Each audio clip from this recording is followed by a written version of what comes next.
आज हम पढ़ते हैं गद्य 4 एक प्रश्न 4 उत्तर, जिसके लेखक है श्री प्रकाश और साहित्य का प्रकार है लेख। अब सबसे पहले तो लेख किसे कहेंगे? लेख को अंग्रेजी में आर्टिकल भी कहा जाता है। लेख साहित्य की एक मूलभूत विधा है जिसमें हम किसी भी विषय को विस्तार से लिखते हैं। इसका आदि, अंत और मध्य होता है। अनेक परिच्छेदों में विषय को विभाजित किया जाता है और विषय से संबंधित जानकारी को रोचक तरीके से समझाने का प्रयत्न किया जाता है। विज्ञान, तकनीक और कला के विषयों पर भी लेख लिखे जा सकते हैं। लेख केवल रचनात्मक साहित्य भी हो सकता है और सूचनात्मक साहित्य भी हो सकता है। तो आइए पढ़ते हैं लेख एक प्रश्न 4 उत्तर, जिसके लेखक है श्री प्रकाश। श्री प्रकाश हिंदी के जाने माने साहित्यकार हैं। उन्होंने अपनी लेखनी के द्वारा राष्ट्रभक्ति, सांस्कृतिक उत्थान, सामाजिक उत्थान एवं समसामयिक समस्याओं पर प्रकाश डाला है। समसामयिक समस्या यानी कि जिस समय यह लेख लिखा गया था उस समय की समस्याओं का प्रकाश। उनकी भाषा सरल एवं सहज है। उन्होंने निबंध, लेख, संस्मरण यानी किसी की याद में लिखा हुआ लेख, जीवनी यानी किसी के जीवन की घटनाओं पर आधारित पर भी अपनी कलम चलाई है। छोटी छोटी बातों पर गहरा चिंतन उनके साहित्य में देखने को मिलता है। प्रस्तुत पाठ में श्री प्रकाश द्वारा पूछे गए एक ही प्रश्न का उत्तर 4 महानुभावों ने अपने अपने ढंग से दिए हैं। हमारा देश तभी उन्नति कर सकता है जब देश का प्रत्येक नागरिक पूर्णतः ईमानदारी, लगन एवं निष्ठा के साथ अपना छोटे से छोटा कार्य करेगा। यही चारों महानुभावों के द्वारा दिए गए उत्तरों का निष्कर्ष है।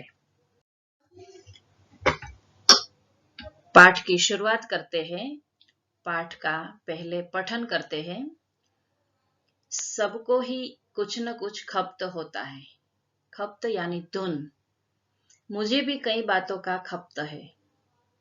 उनमें एक यह है कि जब किसी विदेशी से मेरी मित्रता हो जाती है और उन्हें सहृदय पाता हूँ, साथ ही यह समझता हूँ कि हमारे देश में बहुत दिनों से रहने के कारण वे पर्याप्त अनुभव भी प्राप्त कर चुके हैं, तो उनके किसी सुअवसर पर मैं पूछता हूँ, आप कृपा कर यह बतलावे कि क्या कारण है कि हमारे देश में इतने विशेष पुरुषों के रहते हुए, इतने बड़े बड़े आंदोलनों के होते हुए भी देश कुछ उन्नति क्यों नहीं कर रहा है।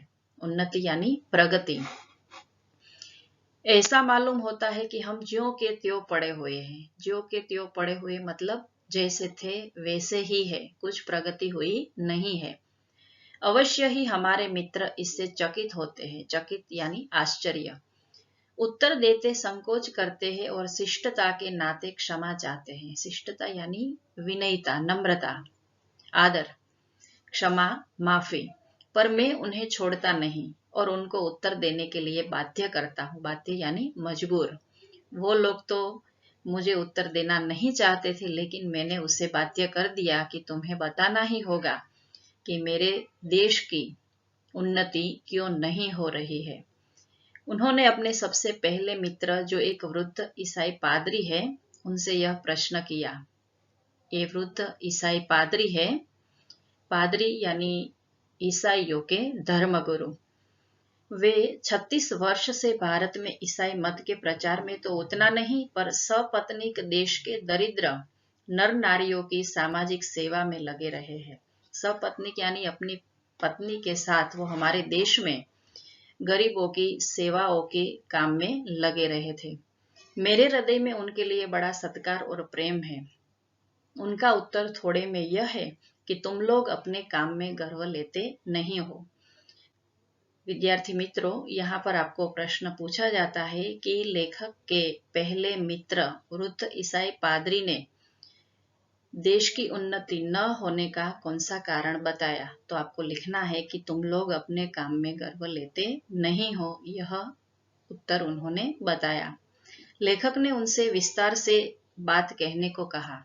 उन्होंने विस्तार से बताया कि जब किसी को यहाँ नौकरी चाहिए तो अतिशयोक्तिपूर्ण शब्दों में वह दरखास्त देता है। दरखास्त यानी अर्जी। बहुत ही विनय और सम्मान के साथ वह आरंभ करता है। अंत में प्रतिज्ञा करता है कि यदि स्थान मिल जाएगा तो वह सदा अपने मालिक की शुभकामना करेगा। पर स्थान मिलते ही वह अपने काम अर्थात अपनी जीविका यानी रोजी रोटी का साधन को ही खराब समझने लगता है। अन्य साथियों से मिलकर काम खराब करने के लिए षड्यंत्र रचने लगता है और मालिक की नाक में दम कर डालता है। और देशों में भी लोग नौकरी की दरखास्त देते हैं। वे साधारण शब्दों में प्रार्थना पत्र लिखते हैं और जब स्थान मिल जाता है तो इस तरह काम करते हैं जैसे संसार की गति उन्हीं पर निर्भर करती है और वे यदि काम छोड़ दे तो संसार डूब जाए। तो इस परिच्छेद में वृद्ध ईसाई पादरी ने क्या कारण बताया हमारी अवनति का सबसे बड़ा, कि तुम लोग अपने काम में गर्व लेते नहीं हो। विस्तार से उन्होंने एक उदाहरण दिया कि हमें जब कहीं पर भी नौकरी प्राप्त करनी है तो हम जो आवेदन पत्र या दरखास्त अर्जी लिखते हैं तो बहुत ही अच्छी लिखते हैं, सुंदर लिखते हैं, बड़े बड़े वादे करते हैं, बड़ी बड़ी प्रतिज्ञाएं करते हैं, मालिक की शुभकामनाएं करते हैं, लेकिन जैसे ही हमें नौकरी मिल जाती है तो हम मालिक के नाक में दम करते हैं। मालिक के नाक में दम करते यानी उनको परेशान कर देना। काम खराब करने के लिए अन्य लोगों से मिलकर हम काम से बचने के षड्यंत्र रचने लगते हैं। थोड़े दिन पहले नौकरी मिली है और जब हम उनसे मिलते हैं तो कहते हैं कि अच्छा, बहुत अच्छी नौकरी मिल गई, अच्छी पगार है, अच्छा बॉस है, लेकिन जैसे ही एक दो साल हो जाते हैं तो उनकी शिकायतें शुरू हो जाती है और अपने काम में उनका गर्व रहता नहीं है। वो काम से ही बचने का प्रयत्न करते रहते हैं, जबकि अन्य देशों में ऐसा नहीं है। जैसी निष्ठा से वो शुरू में काम करते हैं वो अंत तक ऐसा ही कार्य करते हैं। यानी यहाँ पर ईसाई पादरी का कहना यह है कि हम भारतीयों में यह अवगुण है कि बड़े बड़े वादे करते हैं नौकरी मिलने से पहले, लेकिन काम मेहनत से करते नहीं है। यही कारण है कि हमारे देश की आज उन्नति नहीं हो रही है। जैसा उत्साह हम शुरुआत में बताते हैं वैसा अंत तक रहता नहीं है। व्याकरण देखें थोड़ा। खब्त का मतलब है धुन। मित्रता का विरोधी है दुश्मनी। विदेशी का स्वदेशी। बहुत का विरोधी है कम। पर्याप्त का विरोधी है अपर्याप्त। उन्नति का विरोधी है अवनति। उत्तर का विरोधी है प्रश्न। क्षमा का समानार्थी माफी। वृद्ध का विरोधी जवान। सपत्नीक शब्द समूह है पत्नी के साथ। सम्मान का विरोधी अपमान। आरंभ का विरोधी अंत। विनय का विरोधी अविनय। मालिक का विरोधी नौकर दास।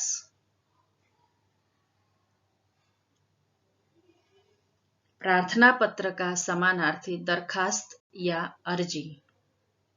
संसार का समानार्थी विश्व। आइए अब लेख को आगे बढ़ाते हैं। बात इस पादरी मित्र ने बहुत ठीक कही। हमें अपने काम का गर्व नहीं है। दुख तो इसका है कि मुल्क की परंपरा में, मुल्क यानी देश, मुल्क की परंपरा यानी पहले से चली आई हुई रीति में अपने काम का गर्व करने का आदेश है, कि हमारे देश की भारतीय सांस्कृतिक परंपरा है कि हमें अपने काम में गर्व लेना चाहिए। और जाति भेद इसी पर निर्भर करता है कि हमारे देश में जाति भेद है। मुख्य 4 वर्ण थे वेदों के समय में। ब्राह्मण, क्षत्रिय, वैश्य और शूद्र, और उनको जाति के आधार पर ही काम मिलता था।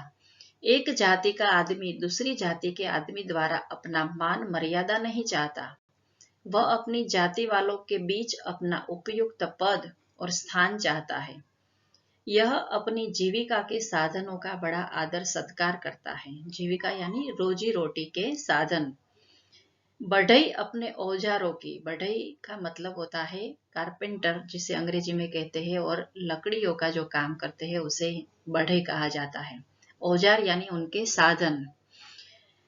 औजारों की और दुकानदार अपनी बहियों की, बही यानी जिसमें खाता लिखा जाता है वह खाता वही, निश्चित तिथियों पर पूजा करता है। दिवाली के दिनों में यह दुकानदार जो है वह अपनी सभी खाता वहियों की पूजा करता है, क्योंकि उसे अपनी जीविका से प्यार है, जीविका को वो अपनी पूजा मानते हैं। इन्हीं के कारण उनका गुजारा चलता है, इसीलिए वो उनकी पूजा करता है। पर लंबी दास्ता, दास्ता यानी गुलामी के कारण हम अपनी परंपरा को भूल गए हैं। हम अपना काम छोड़कर दूसरों का काम उठाते हैं, एक काम छोड़कर दूसरा काम कर लेते हैं। हम अपनी असफलता का दोष दूसरों को देते हैं। बहुत ही सुंदर वाक्य है कि हमें अपनी असफलता नहीं दिखाई देती, हमें अपना दोष नहीं दिखाई देता। हमें जब असफलता मिलती है तो हम दूसरों को ही उनका दोष देते थे। हमें नाचना नहीं आता है और कहते हैं कि नाच न जाने आंगन टेढ़ा।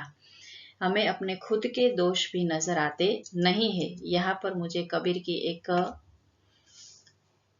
पंक्ति याद आती है, उनका जो एक पद है कि कबीर जी कहते हैं कि बुरा जो देखन में चला, बुरा न मिलिया कोई, जो दिल खोजा अपना, मुझसे बुरा न कोई। यानी बुराई तो हम में ही है, लेकिन हम अपनी खुद की बुराई को नहीं देख सकते हैं और उनका दोष जो है वह दूसरों पर डालते हैं। इसके कारण क्या होता है, स्वयं तो दुखी रहते हैं, स्वयं यानी खुद, और दूसरों को भी दुखी करते हैं कि हम अपने आसपास के वातावरण में जो हमारे साथ रहते हैं उन व्यक्तियों को भी हम दुखी कर देते हैं। कोई काम ठीक न कर सकने के कारण अपने को खराब करते हैं, काम को भी खराब करते हैं कि हम अच्छी तरह से मन लगाकर मेहनत से काम नहीं करते, दूसरों को असफलता का दोष देते हैं, खुद भी दुखी रहते हैं और औरों को भी दुखी करते हैं। और हमारे शास्त्रों में भी इसीलिए यही कहा है कि स्वधर्म निधन श्रेय, अपना धर्म या कर्तव्य करते हुए मर जाना श्रेयस्कर है। कि हमें कभी दूसरों का काम नहीं करना चाहिए, जो हमारी जीविका का अपना काम है उसी काम करने में हमें गर्व लेना चाहिए। हम यह आदेश भूल गए हैं और हम अपने काम में गर्व लेते नहीं है। इनका एक और उदाहरण हम देखें तो आजकल क्या हो रहा है कि डॉक्टर को अपने पेशे से संतोष नहीं है, शिक्षक को अपने व्यवसाय से संतोष नहीं है, वकील चाहता है कि मैं डॉक्टर होता तो अच्छा होता, शिक्षक चाहता है कि मैं प्रोफेसर होता तो अच्छा होता। यानी किसी को अपने काम में गर्व होता नहीं है, जिनके कारण वकील अपना काम अच्छा नहीं कर सकता, डॉक्टर अपना काम अच्छा नहीं कर सकता। इसलिए जरूरी है, अगर हमारे देश को हमें प्रगति पर लाना है तो हमें जो भी काम मिला है उस काम में हमें गर्व रखना चाहिए, उस काम का हमें संतोष होना चाहिए, जिसे अंग्रेजी में सेटिस्फैक्शन, जॉब सेटिस्फैक्शन के नाम से भी जाना जाता है। अब आगे बढ़ते हैं दूसरे मित्र की ओर। दूसरे मित्र एक वृद्ध कर्मचारी आईएएस के सदस्य थे। आईएएस देखिए, 30 वर्ष से अधिक भारत में गवर्नमेंटी नौकरी कर हाल में पेंशन लेकर वापस स्वदेश गए। स्वदेश गए यानी अपने देश में पेंशन लेकर वो चले गए। न जाने कैसे मेरी उनसे बड़ी मैत्री हो गई। मैत्री यानी मित्रता। वही सवाल मैंने उनके सामने पेश किया। प्रश्न एक ही था, उत्तर अलग थे। उसने कहा, तुम लोग जिम्मेदारी नहीं समझते। यहाँ विद्यार्थी मित्र ध्यान दे कि आपको प्रश्न पूछा जाएगा कि दूसरे मित्र ने क्या जवाब दिया। तो दूसरा है, तुम लोग जिम्मेदारी नहीं समझते। विस्तार में इनका अर्थ यह है कि व्यक्ति का समष्टि की तरफ जो कर्तव्य होता है हम उसे नहीं जानते, कि हम अपना व्यक्तिगत लाभ उसमें देखते हैं, समष्टि का लाभ नहीं देखते। हमारा समाज के प्रति क्या कर्तव्य है, देश के प्रति क्या कर्तव्य है, वह कभी हम जानते ही नहीं है। जो काम उठाया उसे करना चाहिए, हम यह गुण भूल गए हैं कि हमारे पौराणिक समय में हमें जो भी काम मिलता था वह बड़ी हम धार्मिक विधियों से करते थे और पूरी निष्ठा से करते थे, जिसमें समष्टि की भावना रहती थी। लेकिन आजकल हम यह भूल गए हैं और उसमें हम अपना कर्तव्य भूल गए हैं और उसमें अपनी समष्टि की भावना को भी भूल गए हैं कि हम जो कार्य करते हैं वह कार्य समाज के लिए कैसा है, उस बात का हमें ख्याल रखना चाहिए, जो हम आज भूल गए हैं। यहाँ पर एक उदाहरण हम ले सकते हैं कि जब महाभारत के कुरुक्षेत्र के युद्ध में अर्जुन युद्ध करने को मना करता है, तब भगवान कृष्ण उसे समष्टि की बात बताते हैं कि आज तुम्हारा कर्तव्य है कि तुम्हें धर्म के लिए अधर्म के सामने युद्ध करना ही होगा, व्यक्ति के लिए नहीं। तुम्हारे सामने ये सब व्यक्ति नहीं है, तुम्हारे सामने सारा संसार है और सारा संसार तुमसे धर्म के लिए लड़ने के लिए कह रहा है। तो हमें सिर्फ अपना व्यक्तिगत लाभ न देखकर समष्टि की ओर भी ध्यान देना चाहिए, तो ही हम अपने देश को आगे ला सकते हैं। दूसरी बात कही, किसी को किसी पर विश्वास नहीं रह गया। खाने की दावत हो तो न मेजबान को यह विश्वास है कि मेहमान समय से आवेंगे, न मेहमान को विश्वास है कि समय पर जाने से खाना मिल जाएगा। दूसरी महत्व की यहाँ पर बात है कि हमें समय की कीमत नहीं है, समय की हम कद्र करते नहीं है। हमारे देश में कोई भी कार्य जो है वह समय से नहीं शुरू होता है, उनका निश्चित समय जो लिखा है वह समय पर कभी हम वहां पहुंचते नहीं है। न गृहस्थ को विश्वास है कि धोबी और दर्जी वायदे पर कपड़े दे जाएंगे, न धोबी और दर्जी को विश्वास है कि हमें समय से पहले कपड़े मिलेंगे। यहाँ पर अविश्वास की बात है कि हमें किसी पर आजकल विश्वास ही नहीं रह गया, क्योंकि कोई समय पर अपना काम पूरा करते नहीं है, जबकि विदेशों में ऐसा नहीं है। वो लोग अपने समय के बहुत ही पक्के होते हैं। ऐसा कहा जाता है कि जापान में लोग नौकरी का समय अगर 9 बजे का है तो 9 बजे से पहले वो नौकरी पर पहुंच जाते हैं, जबकि हमारे यहाँ तो 9 बजे हम घर से निकलते हैं। आइए व्याकरण देखें। गर्व, अभिमान, मुल्क, देश, आदमी, मनुष्य, जीविका, रोजी रोटी, दास्ता, गुलामी, औजार, हथियार, असफलता, निष्फलता, दोष, कमी।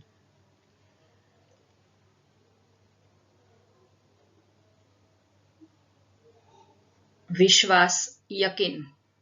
विरोधी शब्द थोड़े देख ले। दुख का सुख, आदमी का आदमी, औरत, उपयुक्त, अनुपयुक्त,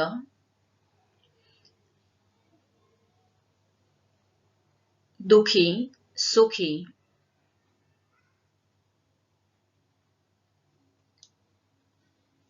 मैत्री, दुश्मनी, व्यक्ति, समष्टि, मेहमान, मेजबान,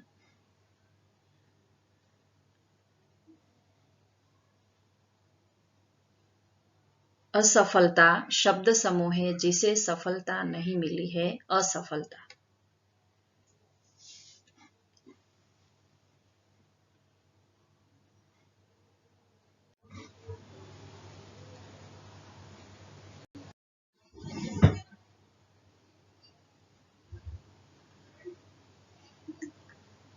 रेलगाड़ी पर चढ़ने वालों को यह विश्वास नहीं कि पहले से बैठे मुसाफिर उन्हें स्थान देंगे।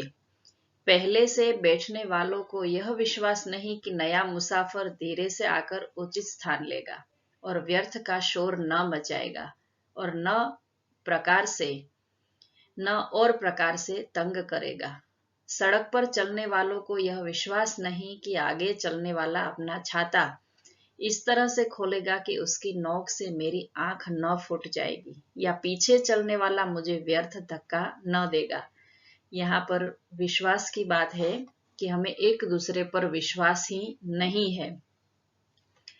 सड़क पर अगर हम जा रहे हैं, बारिश का मौसम है, एक के पीछे एक व्यक्ति जा रहा है, तो आगे वाला कभी यह ख्याल नहीं रखेगा कि मैं अगर छाता खोलूंगा तो पीछे वाले को वह लग भी सकता है, लेकिन वो पीछे वाले का कभी प्रकार हमें एक दूसरे पर विश्वास होता नहीं है।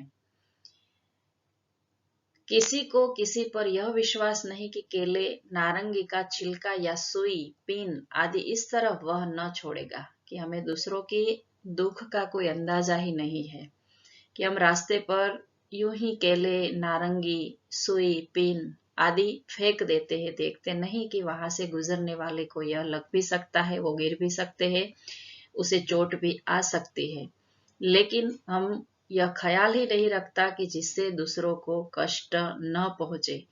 तो हमें यह बात का ख्याल रखना चाहिए, इस बात का कि दूसरों को हमसे कोई कष्ट न पहुंचे। महाभारत में भी कहा गया है कि दूसरों को पीड़ा पहुंचाने को पाप माना जाता है। मांगी चीज ठीक हालत में वापस करेगा, इत्यादि इत्यादि, कि हमसे कोई मांग कर कोई चीज ले गया है तो वह वापस आए या न आए उसका हमें विश्वास नहीं है। पेंसिल हो, रबर हो, छाता हो, पुस्तक हो, कोई ले जाता है तो वापस आने की उनकी आशा बहुत कम रहती है।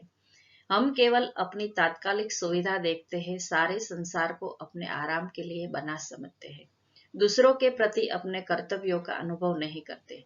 इसी कारण हम सब एक दूसरे के प्रति अविश्वसनीय और अस्पृश्य हो गए हैं। अविश्वसनीय यानी जिसमें हमें विश्वास नहीं है वह, अस्पृश्य यानी जिसे स्पर्श किया जाता नहीं है। हम अपना धार्मिक आदर्श भूल गए हैं। आत्मनः प्रतिकूलानि परेशान न समाचरेत, अर्थात हम अपनी जिम्मेदारी समझते नहीं है।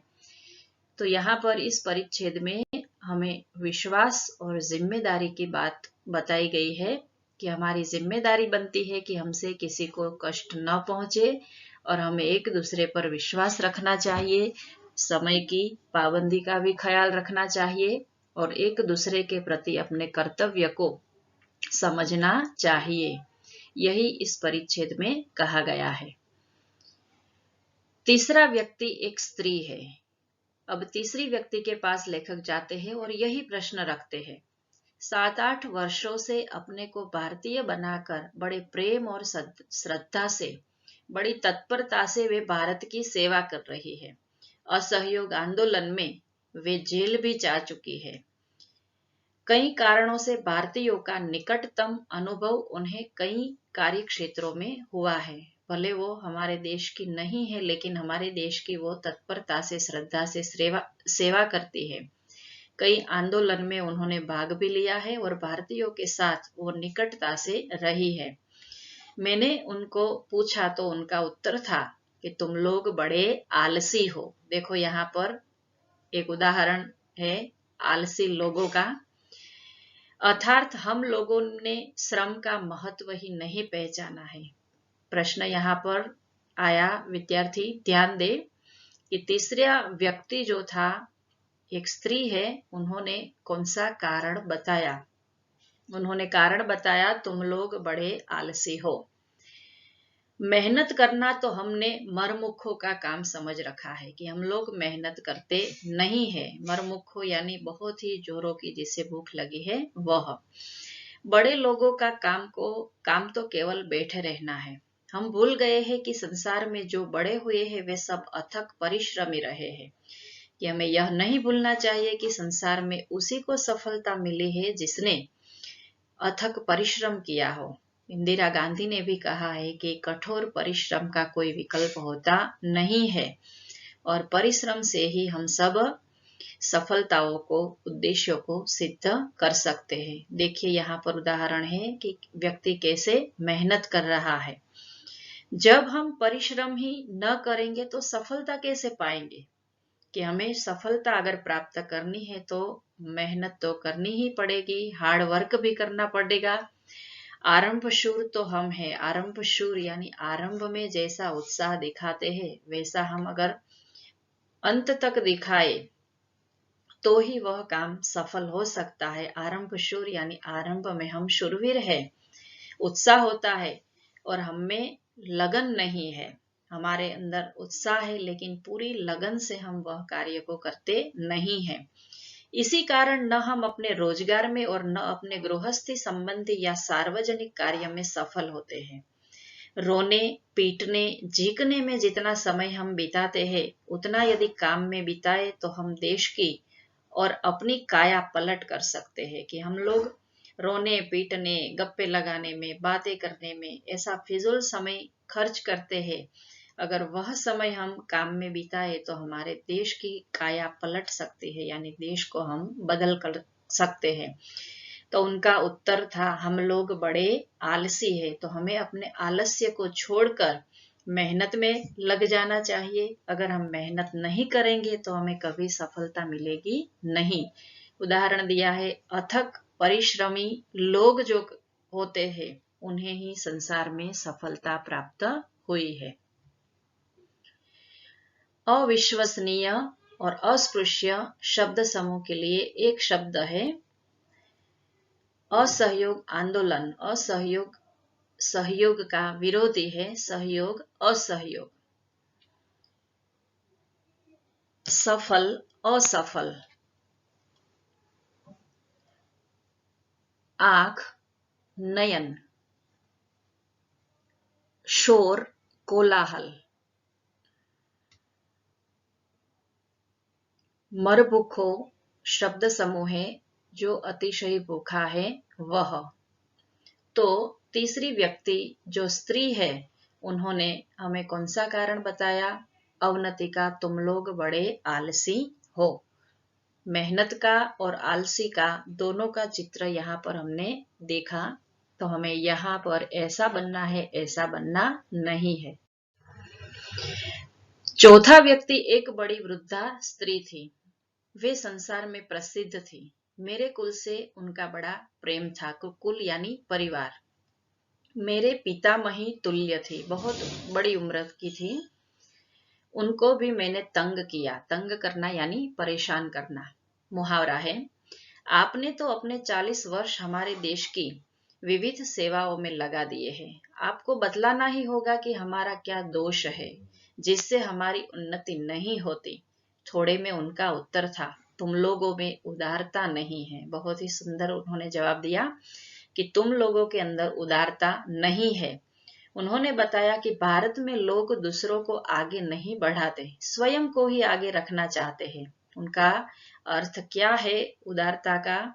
कि हम लोग अपना काम जो है वह दूसरों को कभी सिखाते नहीं है। यहाँ पर देखो, एक टीम वर्क का चित्र मैंने रखा है कि अगर हम एक दूसरे को, सभी को ऐसा काम सिखाएंगे तो जरूर हमें सफलता प्राप्त होगी। और इस चित्र में भी देखो कि एक दूसरे की वो मदद करते हैं और तभी वो ऊंचाई पर चढ़ सकते हैं।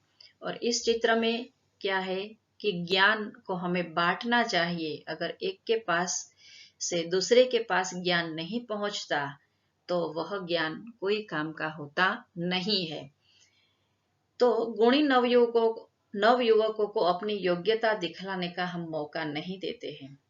हम स्वयं आगे रहना चाहते हैं लेकिन किसी को आगे आने देते नहीं है। कितने ही कुटुंब इसके कारण नष्ट हो गए हैं कि एक काम दूसरे व्यक्ति को न सिखाने के कारण कुटुंब के कुटुंब नष्ट हो जाते हैं। पिता अगर अच्छी कला जानता है तो वो अपने बेटे को भी सिखाए और अपने भाइयों को भी सिखाए। बड़े बड़े गुणी अपनी विद्या साथ लेकर मर गए।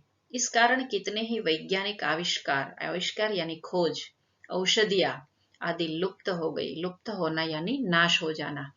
कि अगर वैज्ञानिकों ने बड़ी बड़ी जो खोज की है, दूसरों को उन्होंने नहीं दिया होता, औषधियों के बारे में जानकारी नहीं दी होती, तो आज शायद वो सब नष्ट हो गया उनकी मृत्यु के बाद। तो हमारी मृत्यु के बाद हमारी कला नष्ट न हो जाए, इसके लिए हमें इनको बांटते रहना ही चाहिए। यही इस वृद्ध महिला ने बात कही है। पेशों में इतनी प्रतिद्वंद्विता हो गई है। प्रतिद्वंद्विता यानी स्पर्धा, प्रतिद्वंद्विता कि बड़ा छोटे को काम नहीं सिखलाता, कि जो बड़ा व्यक्ति है, आगे आया हुआ व्यक्ति है, वो अपने से छोटे को वह काम सिखाता नहीं है। देखो यहाँ पर है वैसे। सार्वजनिक जीवन में तो इनकी इतनी बीभत्स दिख पड़ती है कि चित्त व्याकुल हो जाता है। कितना काम बिगड़ता है, इसके तरफ ध्यान ही दिया जाता नहीं है। इसी स्पर्धाओं के कारण, ईर्ष्या के कारण हमारे सार्वजनिक जीवन में काम बहुत ही बिगड़ता है, लेकिन हमारा ध्यान उस ओर कभी गया ही नहीं है। इसीलिए हमें कैसा बनना है? उदार बनना है। और हमें जो भी कला आती है, जो भी काम आता है, जो भी विशेष हमारे अंदर गुण है, उन गुणों को, उन औषधियों के बारे में, आविष्कारों के बारे में हमें दूसरों को बताना ही चाहिए। आविष्कार यानी खोज, सार्वजनिक यानी सबके उपयोग में आने वाले साधन। सारांश। अब चारों का उत्तर लेखक ने देख लिया। अब सारांश के रूप में लेखक देखो क्या कहते हैं कि ठीक समय से उपयुक्त काम न उठाकर, अपने काम में गर्व न रखकर, उसके करने में दूसरों के प्रति अपनी जिम्मेदारी को न अनुभव कर, अपने काम की एक एक तफसील को समझकर उसमें दत्तचित यानी कि उसमें ध्यान से एक लीन हो जाना, होकर परिश्रम के साथ उसे स्वयं न कर और उदारता के साथ उसे दूसरों को न सिखाकर हम अपना ही नाश कर रहे हैं। देखो इस वाक्य में मुझे एक हमारा पौराणिक उदाहरण याद आता है कि वेदों में जो औषधियों के बारे में, आयुर्वेद के बारे में लिखा गया है, संगीत के बारे में लिखा गया है, विविध स्तोत्र के बारे में लिखा गया है, विविध कलाओं के बारे में लिखा गया है, अगर उन्होंने नहीं लिखा होता, अगर उन्होंने इतनी उदारता नहीं बताई होती, तो ऋषि मुनियों के साथ ही वो सब नष्ट हो जाता। लेकिन ऋषि मुनियों ने वेदों के रूप में हमें वह सब दिया है, तो आज भी वो जीवित है और आज भी हम उन्हीं के बताए हुए रास्ते पर चलते हैं। तो ऋषि मुनियों की तरह हमारे अंदर भी ऐसी उदारता होनी चाहिए। चारों मित्रों ने एक एक अंश हमारे दोषों का बताया। उन सबको मिलाकर मैंने एक उत्तर पूर्ण कर दिया कि यदि और भी सूत्रवत सत्य कोई जानना चाहे तो मैं कहूंगा कि हम नागरिक कर्तव्यों और अधिकारों को भूल गए हैं। बड़े से बड़े नेता के होते हुए भी हम साधारण जन उनसे कोई लाभ नहीं उठा रहे हैं। हम उनकी मूर्ति की स्थापना करते हैं, उनका जय जयकार पुकारते हैं और इसी में अपने धर्म की इतिश्री समझते हैं। इतिश्री यानी अंत। हम उनके कहे अनुसार चलते ही नहीं है कि हम जिस भगवान की अपने घर में मूर्ति रखते हैं, हमें उनके कहे अनुसार चलना चाहिए, उनके बताए हुए आदर्शों का पालन करना चाहिए। उनके आदेशों के अनुरूप हमने जीवन का संगठन नहीं किया है। यही कारण है कि हम वही है, हमारी कोई प्रगति नहीं हुई है। संसार वेग से चला जा रहा है, हम तटस्थ है, सामने सब कुछ है जो आकर हमारा काम कर दे। दूसरा क्या कर सकता है जब हम खुद कुछ नहीं करना चाहते। बहुत ही सुंदर यहाँ पर लेखक ने बात की है कि हमें खुद आगे आना चाहिए, खुद अपना काम करना चाहिए, कोई और आकर हमारा काम कर सकता नहीं है। हमें खुद ही आगे बढ़कर हमारी चुनौतियों का सामना करना चाहिए।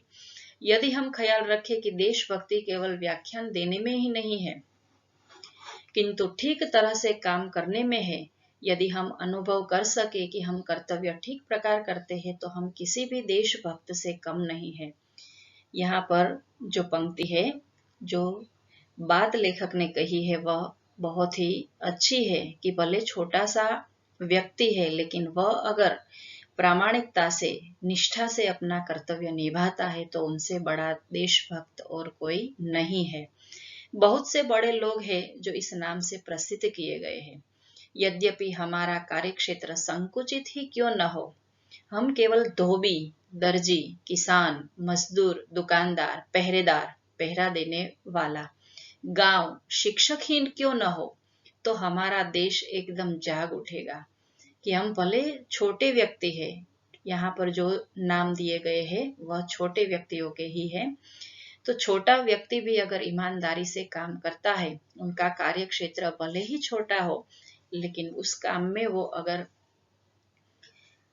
निष्ठा रखता है तो उनसे बड़ा और कोई देशभक्त होता ही नहीं है। सुधा मूर्ति ने अपनी एक पुस्तक में बहुत ही सुंदर वाक्य एक लिखा है ऐसा ही कि बड़ों की बड़ाई तो हमने खूब देख ली, बड़ों के जीवन चरित्र तो हमने खूब पढ़ लिए, लेकिन जो छोटे छोटे लोग होते हैं जो अपने निजी जीवन में ईमानदारी और निष्ठा रखते हैं उनसे भी हमें बहुत कुछ सीखना चाहिए। हमारे व्यक्तिगत जीवन के संगठित होते ही सारा देश और मनुष्य समाज स्वतः संगठित हो जाएगा। देश को केवल उपयुक्त नागरिकों की आवश्यकता है, किसी दूसरे प्रकार के मनुष्य या वस्तु की नहीं। नहीं है, नहीं है, नहीं है। तो इस पैराग्राफ में चारों प्रश्नों के उत्तरों को सारांश के रूप में देकर लेखक ने हमें यहाँ पर बताया है कि उन चारों के मत से यह बात सिद्ध होती है कि हमारे देश में सारे के सारे लोग तो ऐसे नहीं हैं, लेकिन कुछ लोग ऐसे हैं जो हमारे देश की अवनति का कारण है।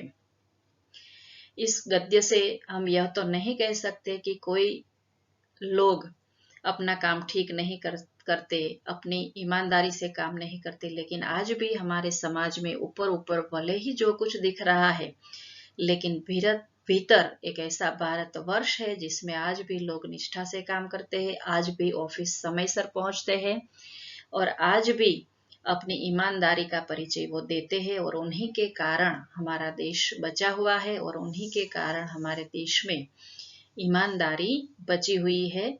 यहाँ पर 2 चित्र मैंने रखे हैं, उसमें कौन सा भाव है कि हमें अपना काम खुद करना चाहिए, परिश्रम के साथ करना चाहिए। परिश्रम ही हमें सफलता दिला सकता है। छोटे छोटे बच्चे स्कूल में खुद ही अपनी सफाई करते हैं और यहाँ पर एक व्यक्ति अन्य व्यक्तियों को उदारता के भाव से कुछ दे रहा है और उदारता से यह लोग सीख रहे हैं। तो अंत में मैं इतना ही कहना चाहूंगी कि हमें हताश होने की जरूरत नहीं है। भारतवर्ष में आज भी कितने ही प्रामाणिक लोग हैं और वह प्रामाणिक लोगों के कारण ही हमारा देश और दुनिया टिकी हुई है। धन्यवाद।